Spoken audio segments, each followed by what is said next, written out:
Hey everyone, Kevin down here, and here I have the Moto G5, arguably the best mid-range smartphone that's available today. It is available in the UK for around £150. I think my friend paid £165. It kind of varies between £150 and £170. It's got pretty good specs. Now, this is the Moto G5. It's got a Snapdragon 430, a Adreno 505. There is the Moto G5 Plus. This came out in March, the G5. The Moto G Plus came out in April. And the G5 Plus has got a Snapdragon 625 and an Adreno 506. So the specs are a little bit better and there's a few other things in it, but you're paying a little bit more for that phone as well. Now, what I like to do is open it up and we'll see what this is all about. So let's do a quick unboxing. We've got the phone, 3-prong UK plug, micro B USB connector, we've got a battery, and we've got a little readme manual and warranty thing.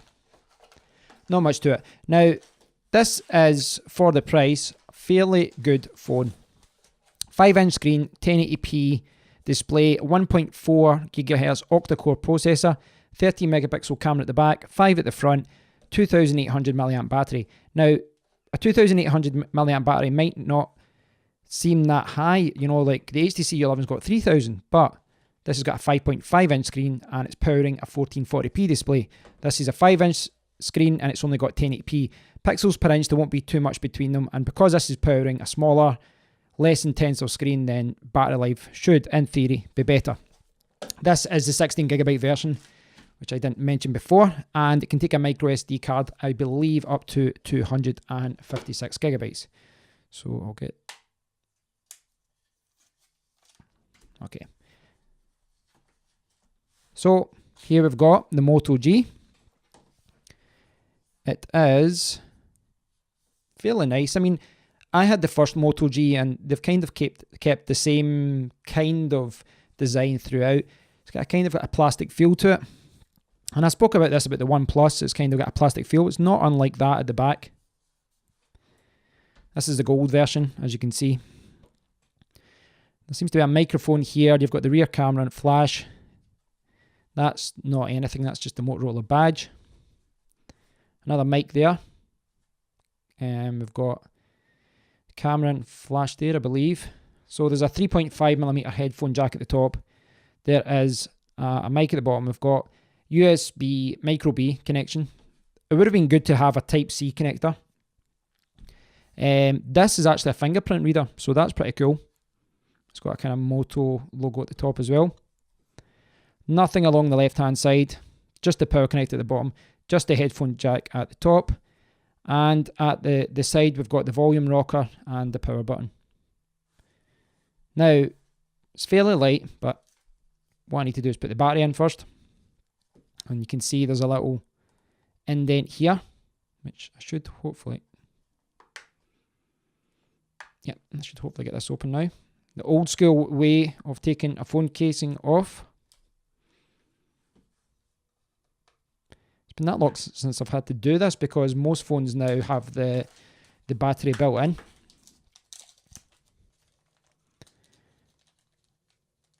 So the battery, what does it say about it? 2800 milliamp battery, 3.8 volts, fairly thin. Now, I really like the idea of having a replaceable battery. I would actually love if Samsung or HTC or LG or someone built a phone like this that had a replaceable battery. I know that you've got power banks, etc., but just being able to just take a battery out and switch one back in is really, really handy. You can see here, this is the dual SIM version. There is a version that only has one SIM card. We've got the second SIM card in here, and this one we've got the first SIM card and the micro SD slot. So, get that in.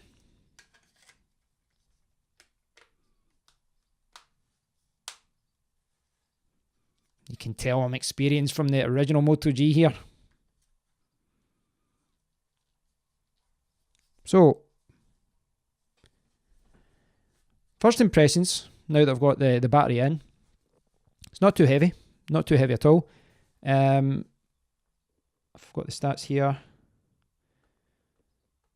Weight-wise, it is apparently 145 grams. Feels quite good. Now, it does have a kind of cheapish feel to it. But at the end of the day, this can be bought for around £150. This HTC U11 was £600, 4 times as expensive. Now, this is a better phone. It will be faster. It will have a better camera. But this isn't 4 times the phone this is. So it's something to bear in mind. It's a law of diminishing returns. This one was 500, so you know this is 3 times the cost. This is 4 times the cost.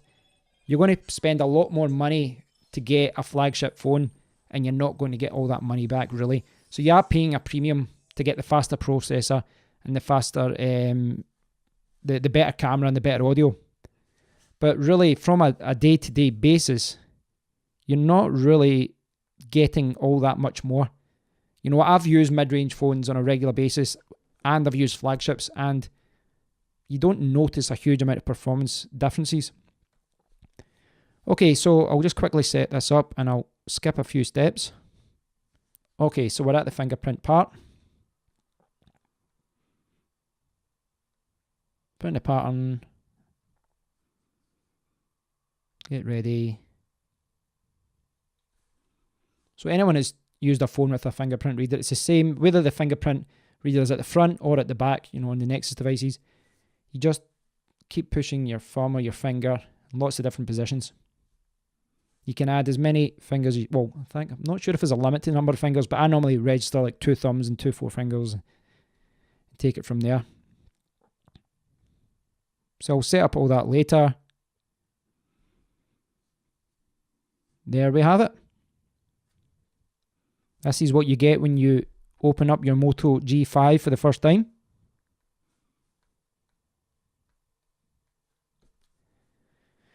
So just to show you, again, this is the 16GB version. 6.46 gigabyte has been used. So I've got about 9.5 gig left, roughly. And it's 3 gigabytes, 2.8 gigabytes is usable, 1.9 is free. Now obviously that'll go down once I install some apps.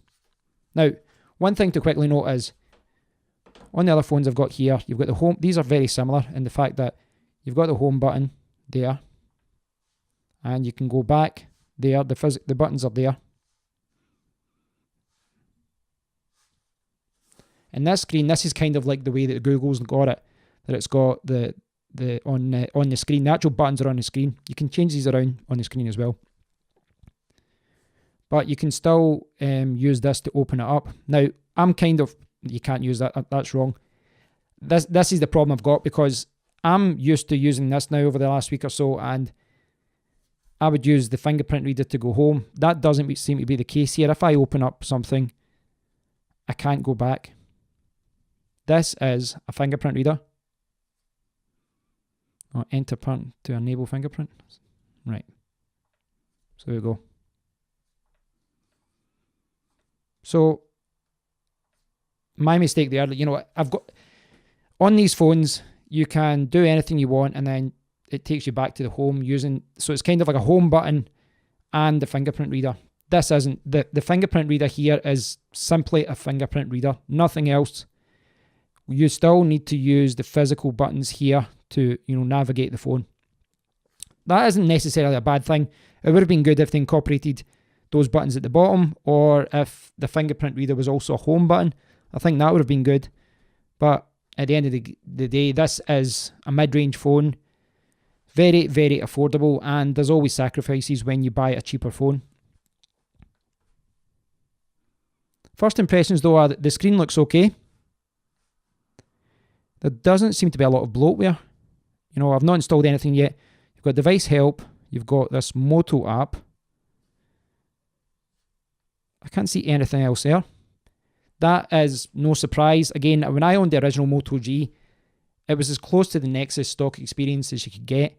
there isn't any bloatware on this. This is really good, and I'm glad that Lenovo hasn't really messed with the Moto G formula. So that's really good. That's good to know. Means that you're not, you don't have any apps or anything else there that you need to try and remove in any way. So I'll do another some more videos on this over the next few days. What I'd quickly like to do is put a little case on it, see how that goes on. Now, this phone was donated to me by my friend David, who very kindly gave it to me for a few days because he just bought it, but he said that I can unbox it for you guys and test it for a few days for my YouTube channel. So I'll do some videos over the next few days and see how this performs.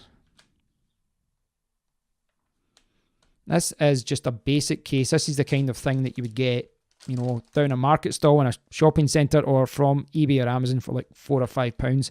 It's not a brand name like Spigen. It's got, for the volume rocker at the side, it's got 2 different buttons for there. It's got the power button. It's got a big cutout for the camera and the mic, cutout for the headphone jack, and the charging port at the bottom. Little LK branding there.